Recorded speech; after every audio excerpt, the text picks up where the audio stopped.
ఒక్కసారి ఊహించుకోండి, మీరు గాఢ నిద్రలో ఉన్నారు. అర్ధరాత్రి సమయం. ఉన్నట్టుండి మీ చుట్టూ బగబగ మండే అగ్నికీలలు. ఊపిరి ఆడట్లేదు.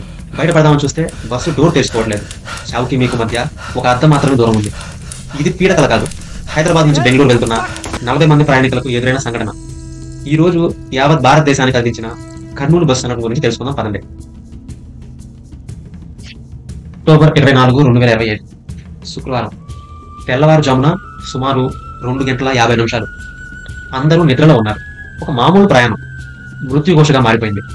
కావేరీ ట్రావెల్స్ కు చెందిన ఒక luxury Volvo sleeper bus Kurnool జిల్లా చిన్నటేకేరు వద్ద పూర్తిగా కాలి బూడిదైపోయింది.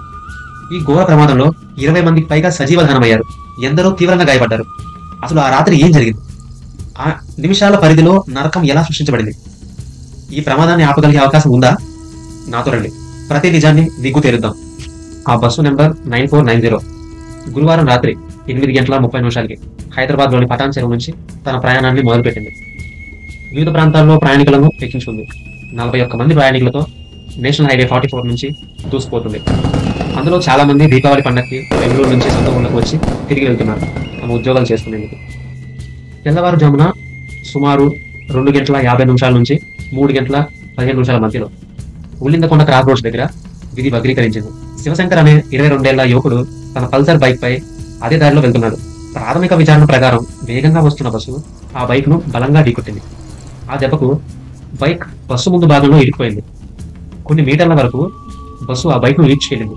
అత్యంత దారుణమైన విషయం ఏంటంటే ఆ బైక్ పెట్రోల్ ట్యాంక్ మూత తెరిచి ఉండడంతో పెట్రోల్ మొత్తం కిందకు లీక్ అవ్వడం మొదలైంది. నిమిషాల్లో వ్యాపించిన మంటలు. బస్సు కింద ఇరుక్కున్న బైక్ రోడ్డుకి రాజుకుపోవడంతో వచ్చిన నిప్పు రవ్వలు లీక్ అవుతున్న పెట్రోల్ పై పడ్డాయి. అంతే, క్షణాల్లో మంటలు చెలరేగాయి. ఆ మంటలు బస్సు ముందు భాగాన్ని తాకగానే ఏసీ బస్సు కావడంతో చూస్తుండగానే నిమిషాల్లో బస్సు మొత్తం అగ్నిగోళంగా మారింది. ప్రమాదం జరిగినప్పుడు ప్రయాణికులందరూ గాఢ నిద్రలో ఉన్నారు. స్లీపర్ బస్సు కావడంతో ప్రతి బెర్త్కు కర్టెన్లు ఉన్నాయి. దాంతో బయట ఏం జరుగుతుందో వారికి వెంటనే తెలియలేదు. ఇక్కడే అసలైన విషయం జరిగింది. మంటలు వ్యాపించగానే బస్సు ఆటోమేటిక్ డోర్ జామ్ అయిపోయింది. అది తెరుచుకోవట్లేదు. షార్ట్ సర్క్యూట్ వల్లే డోర్ లాక్ అయిపోయిందని అధికారులు భావిస్తున్నారు. బయటకు వెళ్లే ప్రధాన మార్గం మూసుకుపోవడంతో ప్రయాణికులు లోపల చిక్కుపోయారు. ఇప్పుడు ప్రాణాలతో బయటపడిన హారిక అనే అమ్మాయి ఏం చెప్పిందంటే, అందరం నిద్రపోతున్నాం, మంటలు అంటుకున్నాయని తెలిసి అందరినీ లేపాము. మెయిన్ డోర్ లాక్ అయిపోవడంతో కిటికీ అద్దాలు పగలగొట్టాము. చాలా మంది ఆ కిటికీ నుంచి దూకి ప్రాణాలు కాపాడుకున్నారు అని చెప్పారు. డ్రైవర్, క్లీనర్ చిన్న మంటలే అనుకుని వాటర్ బాటిళ్లతో ఆర్పడానికి ప్రయత్నించారు. కానీ మంటలు వేగంగా వ్యాపించడంతో వారు కూడా భయంతో పరుగులు తీశారు. బస్సులో ఉన్నవారు హైవేపై వెళ్తున్న ఇతర ప్రయాణికులు కలిసి కిటికీ అద్దాలు పగలగొట్టారు. సుమారు 20-21 మంది ఆ పగిలిన కిటికీల నుంచి కిందకు దూకి ప్రాణాలు కాపాడుకున్నారు.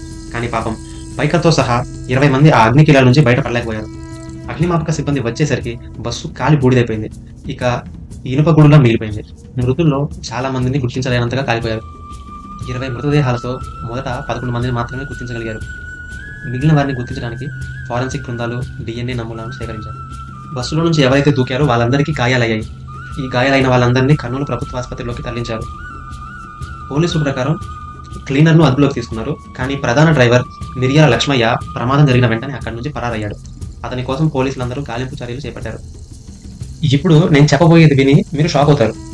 ప్రమాదానికి గురైన ఈ బస్సు ఒక తెలంగాణలోనే 16 ట్రాఫిక్ చలానాస్ ఉన్నాయి. 23,000 రూపాయల జరిమానా ఇంకా కట్టలేదు. ఈ చలానాస్ ఎందుకు పడ్డాయి తెలుసా? అతివేగం వల్ల. ఓవర్ స్పీడింగ్ వల్ల పడ్డాయి. ఈ బస్సు ఒడిశాలో రిజిస్టర్ అయింది. దీని ఫిట్నెస్, ఇన్సూరెన్స్ ఇవన్నీ బాగానే ఉన్నాయి. కానీ దాని ట్రాక్ రికార్డ్ మాత్రం భయంకరంగా ఉంది. అగ్నిమాపక సిబ్బంది ఇంకో షాకింగ్ విషయం చెప్పింది.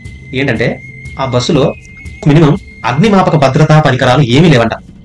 అత్యవసర పరిస్థితుల్లో ఉపయోగపడే హ్యామర్ కూడా లేదంట. ఇది ఈ సేమ్ రూట్ లో జరిగిన రెండో ప్రమాదం.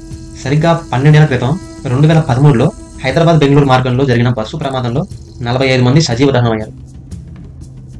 అధికారులు ఈ ప్రమాదంపై లోతైన దర్యాప్తు ప్రారంభించారు. కానీ కొన్ని ప్రశ్నలు సమాధానం లేకుండా మిగిలిపోయాయి. ఫస్ట్ది, బస్సు నిజంగా అతివేగంగా నడుస్తుందా? దానికి ఉన్న పాత రికార్డ్ చూస్తుంటే ఆ రాత్రి కూడా డ్రైవర్ బస్సును వేగంగా నడిపాడా? డోర్ ఎందుకు జామ్ అయింది? అది కేవలం షార్ట్ సర్క్యూట్ వల్లేనా, లేక ముందే ఏమైనా సమస్యలు ఉన్నాయా డోర్కి? భద్రతా పరికరాలు ఎందుకు లేవు? మినిమం ఆఫ్ మినిమం ఒక హ్యామర్ అనేది ఉండాలి. ఆ హ్యామర్ కూడా ఎందుకు లేదు? ఒక లగ్జరీ బస్సులో కనీస భద్రతా ప్రమాణాలు ఎలా పాటించలేదు వాళ్ళు? దీన్ని మనం ఆపలేమా? సరైన భద్రతా చర్యలు, పనిచేసే ఎమర్జెన్సీ ఎగ్జిట్లు ఉండుంటే ఇంతమంది చనిపోయేవారా?